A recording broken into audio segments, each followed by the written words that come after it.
Truc pour réussir ta rentrée. La fin des vacances approche. C'est un peu triste, mais aussi très excitant d'attaquer une nouvelle année. Okapi te donne ses conseils pour être bien dans ta peau et dans ta tête. 1. Une chambre clean. Si ton bureau est un champ de bataille, jonché de tongs célibataires et de pots de yaourt vides, il est temps d'agir. Pour commencer, range tes cahiers de l'an dernier dans une caisse. Débarrasse les objets intrus qui traînent sur ta table. Revues, vernis à ongles, t-shirts sales. Puis, dès les premiers jours de classe, trie tes cours. Les feuilles volantes, c'est dans un classeur, pas en tas au pied du lit.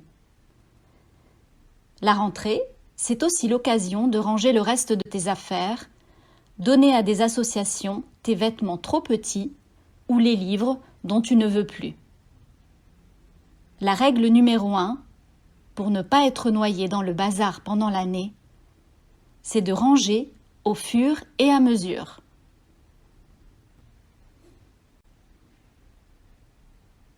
2. Trouve le rythme. Le réveil à 6h30 va être difficile. Alors autant anticiper un peu. Une semaine avant les cours, commence par te lever un peu plus tôt chaque jour. Petit à petit, ton corps va se mettre en mode rentrée. Finis les petits-déj à midi. Remets-toi au repas régulier à des heures normales. Si tu as fait des excès pendant l'été, glace, 3 beignets par jour à la plage, reprends une alimentation équilibrée. Ne zappe pas les légumes et profite des derniers beaux fruits de la saison pour faire le plein de vitamines. 3. Le temps des amis.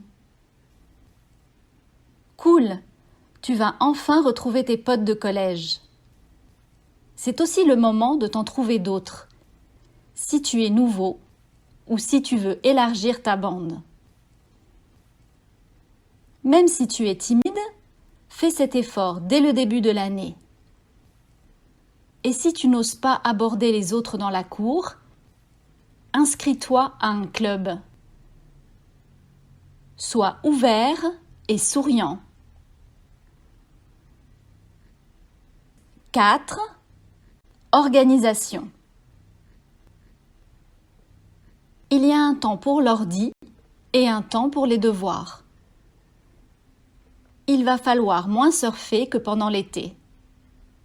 L'idéal, c'est de travailler en études ou en rentrant du collège pour profiter ensuite de ton temps libre.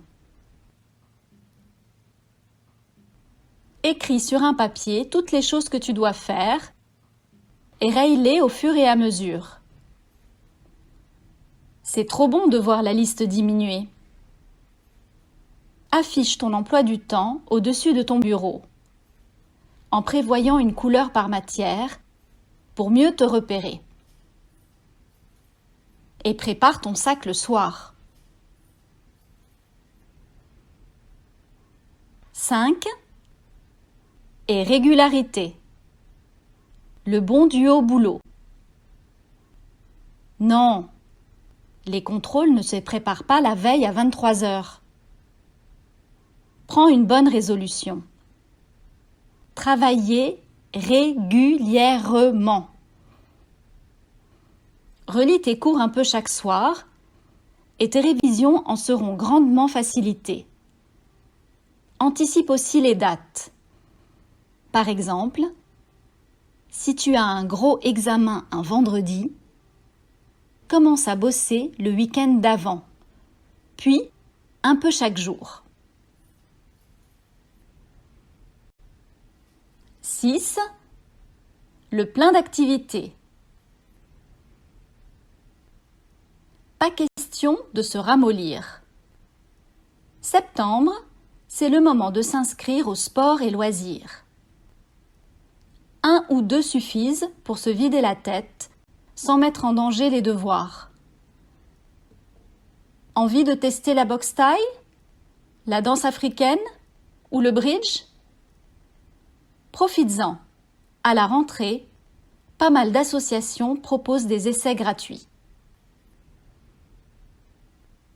7. Apprivoise tes profs. Les enseignants ne sont pas des robots. Chacun a sa personnalité, ses habitudes. Observe donc chaque fauve sur son territoire, sa salle de classe, pour bien comprendre ses attentes. Quel comportement? Quel rythme de travail? Si tu n'arrives pas à t'adapter, essaye de lui en parler. Ou achète un livre parascolaire pour aborder la matière d'une nouvelle façon et décoincer les choses. N'écoute pas tout ce qu'on raconte sur les profs. Venir sans préjugés reste la meilleure façon de s'adapter. 8. Enfin, du temps pour ne rien faire. Pour réussir sa rentrée, tu as vu tout ce qu'il fallait faire. Mais on ne peut pas toujours être dans l'activité permanente. Le corps et la tête ont besoin de décrocher. Ces moments permettent de laisser vagabonder ses pensées, de réfléchir à des projets, des idées, des opinions. C'est aussi ça, grandir.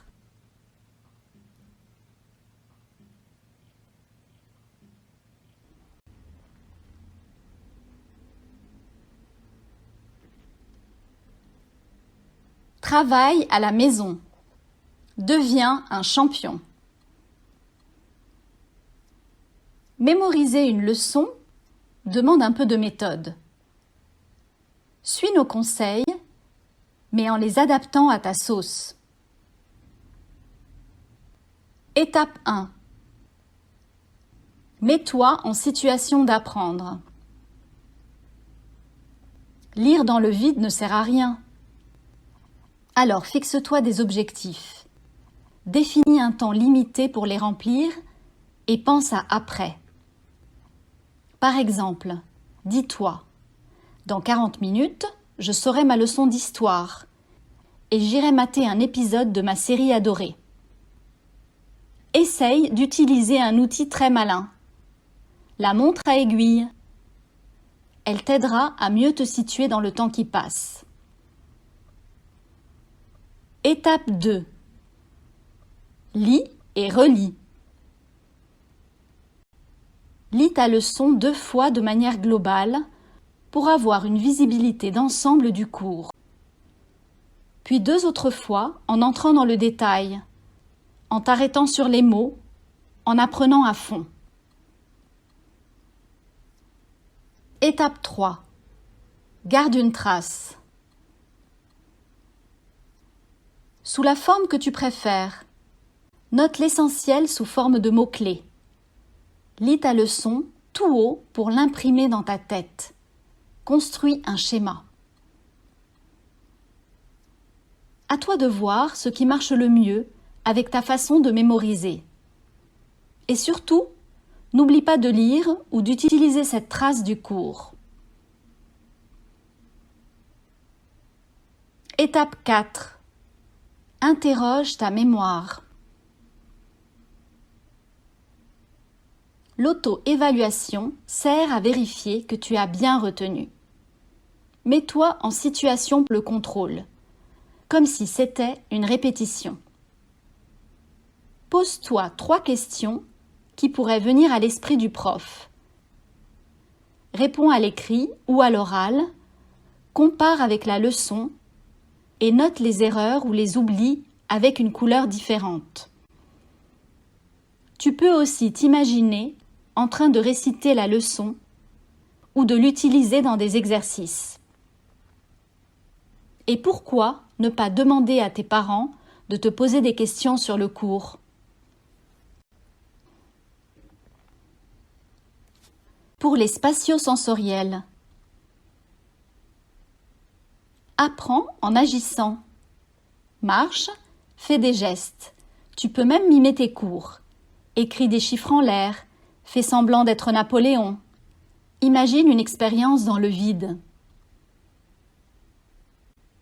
Utilise des objets symboliques pour construire tes connaissances, comme des maquettes. Abuse des jeux éducatifs et CD-ROM. Visite des musées, des expos. C'est toujours mieux de tester par toi-même. Pour les esprits graphiques, regroupe les infos des cours sur des fiches cartonnées. Va à l'essentiel et fais chauffer le surligneur. Tu retiendras mieux un texte écrit de ta propre main. En cas de trou de mémoire pendant un contrôle, revisualise tes fiches dans ta tête. Et hop, tout revient. Décline le concept. Fiche de vocabulaire, chronologie, biographie. Tu peux aussi réaliser un grand tableau papier pour avoir une vision large du cours. Tu fonctionnes par association d'idées. Tu peux donc te fabriquer des schémas pour faire des liens logiques entre les notions. Pour les oreilles musicales, enregistre tes leçons avec ton lecteur MP3. Tu feras travailler ta mémoire en disant la leçon à haute voix et en l'écoutant. Tu peux même chanter. Un grand classique pour les tables de multiplication.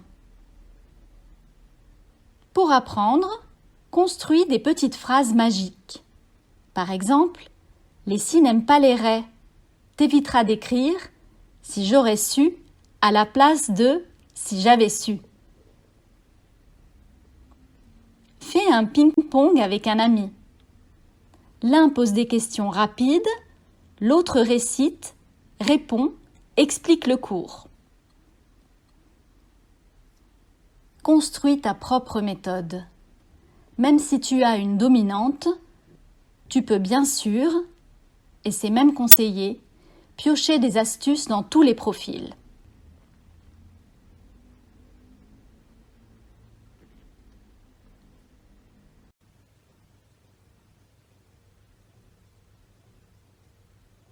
Nul en dictée. On se dit tout entre garçons.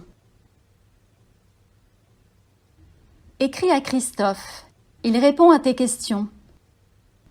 Tu peux lui écrire à Okapi, 18 rue Barbès, 92 128, Montrouge-Cedex. Ou par mail okapi@bayard-presse.com. Help! Comment m'améliorer en dictée? Je suis bon élève, mais j'ai peur que mes notes catastrophiques fassent chuter ma moyenne générale. Rocco, 11 ans. Difficile de répondre, sans savoir ce qui pêche dans tes copies, cher Rocco. Qu'est-ce qui te donne du mal? Les accords des participes passés? La conjugaison? L'orthographe des mots? D'abord, repère tes principales difficultés. Puis, parle-en directement avec la prof de français. C'est la mieux placée pour analyser tes problèmes. Et pour te faire réviser les règles mal comprises, ou te donner les conseils pour corriger des fautes qui sont parfois de simples étourderies. Si tu es bon élève, comme tu le prétends, il n'y a aucune raison que tu n'y arrives pas. Après, ton souci ne vient peut-être pas de ton niveau de français, mais de l'exercice en lui-même. La dictée, c'est tendu. Contrairement à la rédaction, ce ne sont pas tes mots que tu écris, mais ceux qu'une personne te dicte. Et puis, mine de rien, c'est un gros stress. Une dictée, c'est un exo en live, sur un temps limité.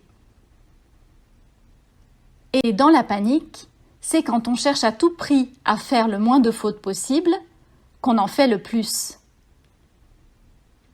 La preuve, au calme, chez toi, tu m'as écrit un email sans faire la moindre faute. Bon, ok, tu avais peut-être un dico dans une main et le correcteur automatique de l'ordi dans l'autre, mais bon.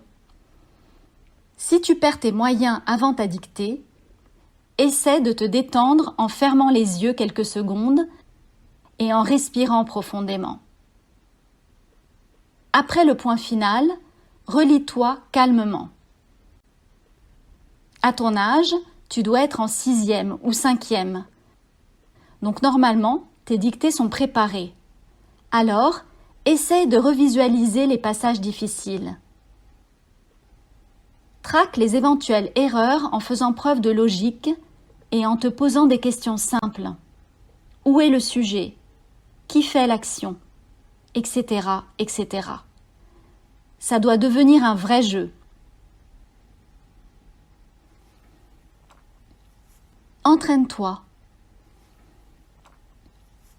À la librairie, les incontournables Becherel dictée et Bled dictée, conseillés par Coralie, 14 ans, exposent les règles et te proposent des textes pour t'exercer. Tu peux aussi utiliser la grammaire par les exercices, Bordas, et Ortho Collège, Hachette. Sur Internet, www.becherel.com/dictée-audio propose aussi des dictées interactives, conseillées par Elisa, 14 ans. Une voix lit un texte au rythme de ton choix. Tu écris, puis tu affiches le texte pour comparer.